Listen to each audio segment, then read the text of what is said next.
Sir Daggubati రానా arrest అయ్యాడంటూ వార్తలు viral అవుతున్నాయి sir. Nampally court అతని పైన అంటే అరెస్ట్ వారెంట్ జారీ చేసినట్టుగా కూడా చెప్తుంది. మరి ఏ కేసుకు సంబంధించి ఇదంతా కూడా జరిగింది? మరి నిజంగా రానా అరెస్ట్ అయ్యారా? ఆ వార్తలు వైరల్ అవుతున్న వార్తలు నిజమెంతుంది? అటు రానానే కాకుండా వెంకటేష్ అండ్ సురేష్ బాబు వీళ్ళని కూడా అరెస్ట్ చేయాలని చెప్పేసి కోర్టు ఆదేశించినట్టు కూడా వార్తలు వైరల్ అవుతున్నాయి. సో ఎంటైర్‌గా ఇది ఏ కేసుకు సంబంధించి జరిగింది? మరి మొన్నే మనం చూసాము దగ్గుబాటి రానా అండ్ ప్రకాష్ రాజ్ వీళ్ళని విచారణకు కూడా హాజరు కావాలని చెప్పేసి ఈడీ పిలిచినా కూడా రానా ఎగ్గొట్టడం జరిగింది. మరి దీని కేసుకు సంబంధించిందా? లేకపోతే ఇంకా వేరే ఏదైనా కేసు ఉందా సార్? ఇప్పుడు ఒక వార్త వైరల్ అవుతుంది మధ్యాహ్నం నుంచి. అదేంటంటే దగ్గుపాటి రానా అరెస్టు అనే వార్త వైరల్ అవుతుంది.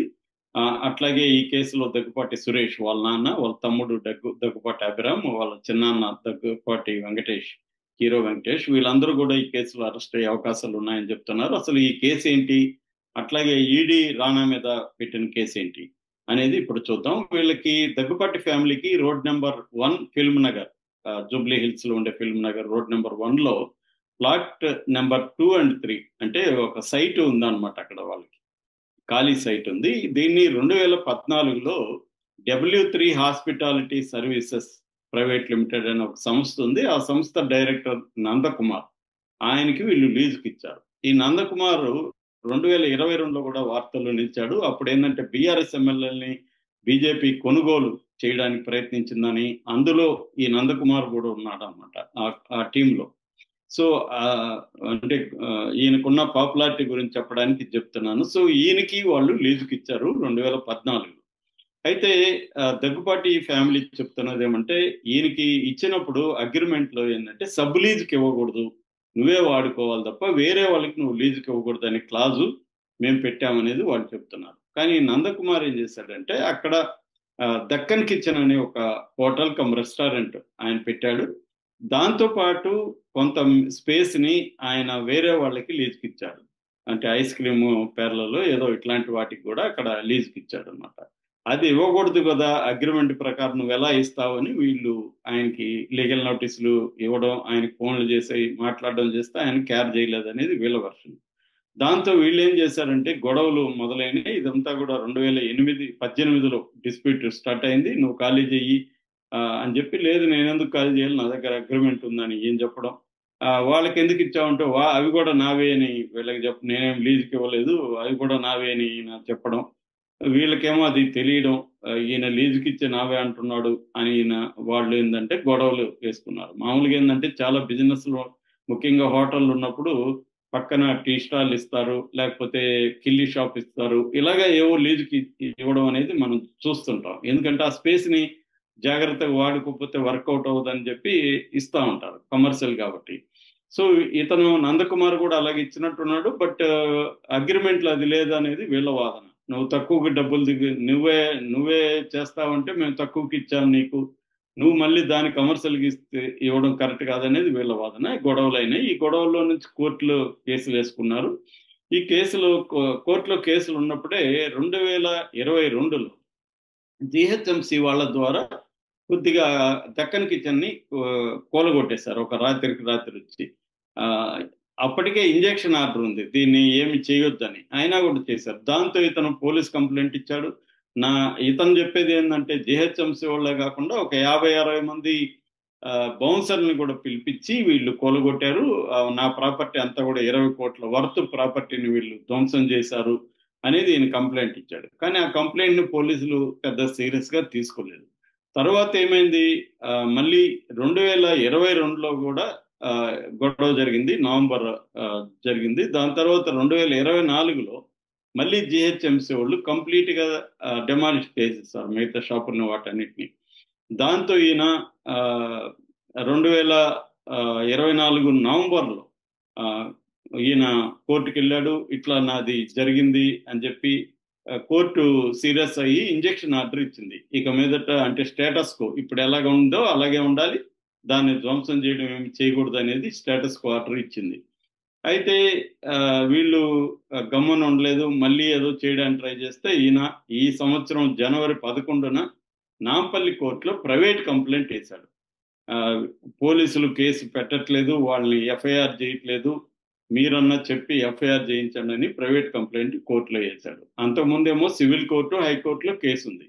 ఈయన ఇప్పుడు నాంపల్లి క్రిమినల్ కోర్టులో కేసు వేశాడు, ప్రైవేట్ కంప్లైంట్ ఇచ్చాడు. సో కోర్టు ఇమీడియట్ గా జనవరి 12నే ఫిలిం నగర్ పోలీస్ స్టేషన్ కి ఆదేశాలు జారీ చేసింది, మీరు ఇతని మీద ఎఫ్ఐఆర్ చేయండి, వీళ్ళ మీద కేసు పెట్టానని. So Film Nagar police station వీళ్ళ నలుగురి మీద, నేను చెప్పిన రాణా వాళ్ళ నాన్న సురేష్, బ్రదర్ అభిరాము, చిన్నాన్న వెంకటేష్, ఈ నలుగురి మీద, ఇందులో వెంకటేష్ A1 గా పెట్టారు, రాణా A2 గా పెట్టారు, అభిరామ్ A3, సురేష్ బాబు A4 గా పెట్టి వీళ్ళ మీద 448 ట్రెస్ పాసింగ్ అంటారు, అంటే వేరే వాళ్ళ ప్రాపర్టీకి బలవంతంగా వెళ్ళడం, 452 అసాల్ట్ అటాక్ చేయడం, 458 హౌస్ బ్రేకింగ్ హర్ట్ చేయడం, 120B ఐపీసీ అనమాట ఇవన్నీ. 120B అంటే క్రిమినల్ కాన్స్పిరసీ. ఈ సెక్షన్ల కింద కేసులు పెట్టారు. మామూలుగా ఈ సెక్షన్ల కింద కేసులు పెట్టినప్పుడు వాళ్ళని కోర్టుకి పోలీస్ స్టేషన్కి పిలిపిస్తారు, వాళ్ళు పోలీస్ స్టేషన్కి వెళ్ళట్లేదు, కోర్టు వాయిదాలకు కూడా రావట్లేదు. చాలా సార్లు కోర్టు వాయిదాలు వేస్తే వాళ్ళు రావట్లేదు, అడ్వకేట్ కూడా వచ్చి రిప్రజెంట్ చేయట్లేదు. సో దాంతో కోర్టు సీరియస్ అయిందని చెప్తున్నారు. సీరియస్ అయ్యి ఈ రోజు డెడ్ లైన్ పెట్టింది. ఈ రోజు కూడా వీళ్ళు మాకు షూటింగ్లో ఉంది అవి ఇవని రాలేదని చెప్తున్నారు. అందువల్ల అరెస్ట్ వారెంట్ ఇష్యూ చేసింది, రానా అరెస్ట్ చేయబోతున్నారు అని ఒక వార్త అయితే, చేశారు అని కూడా ఒక వార్త వస్తుంది. అది క్లారిటీ రావాల్సి ఉంది. అయితే మొన్న ఈడీ కూడా రానా మీద, విజయ్ దేవరకొండ మీద, తర్వాత ప్రకాష్ రాజు, మంచు లక్ష్మి, ఇంకొక 27 సెలబ్రిటీస్ కి నోటీసులు జారీ చేసింది. అదేమో వేరే కేసు.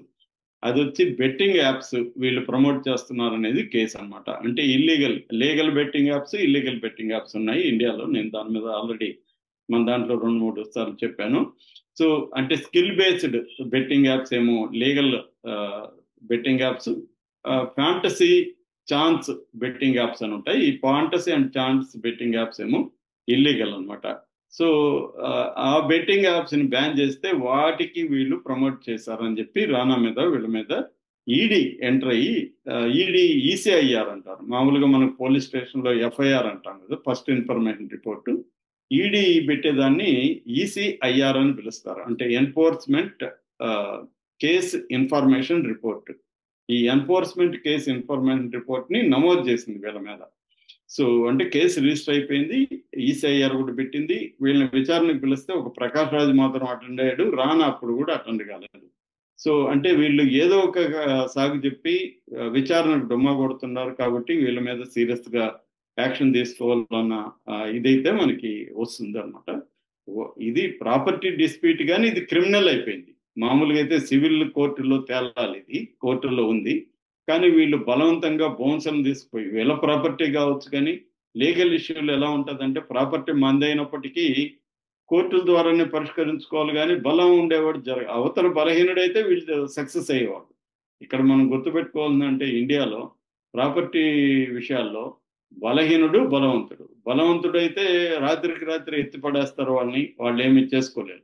ఇక్కడ నందకుమార్ కూడా బలవంతుడుగా మనకు కనిపిస్తున్నాడు. ఆయనకి పొలిటికల్ ఇది ఉంది, ఆయనకి నాలెడ్జ్ ఉంది. సో ఆయన ఈ కుటుంబం ఎంత బలవంతం, ఇన్ఫ్లుయెన్షియల్ ఫ్యామిలీ, డబ్బున్న ఫ్యామిలీ అయినా కూడా అతను కూడా ఎదుర్కోగలుగుతున్నాడు, కోర్టులకు వెళ్తున్నాడు, అతను కూడా ఇది చేయగలుగుతున్నాడు. కాబట్టి వీళ్ళు ఏం చేసుకోలేకపోతున్నట్టుగా మనకు అర్థమవుతుంది. ఇందులో న్యాయాలు మనం చెప్పలేము. ఇక్కడ సురేష్ పాయింట్ ఆఫ్ వ్యూలో వాళ్ళు ఏం చెప్తున్నారు, మేము లీజ్కి ఇచ్చినాం, ఆ కండిషన్ ఇతను ఉల్లంఘించాడు అనేది వాళ్ళు చెప్తున్నారు. నేనేం ఉల్లంఘించలేదు, నావే అవి అని ఇతను చెప్తున్నాడు. కాబట్టి ఇదంతా కోర్టులో ప్రూవ్ కావాల్సింది. బలవంతంగా దాన్ని కూలగొట్టడం అయితే అది క్రిమినల్ చర్య కిందకే వస్తుంది. అందువల్ల ఈ కేసు రిజిస్టర్ అయినట్టుగా మనకి. Thank you so much.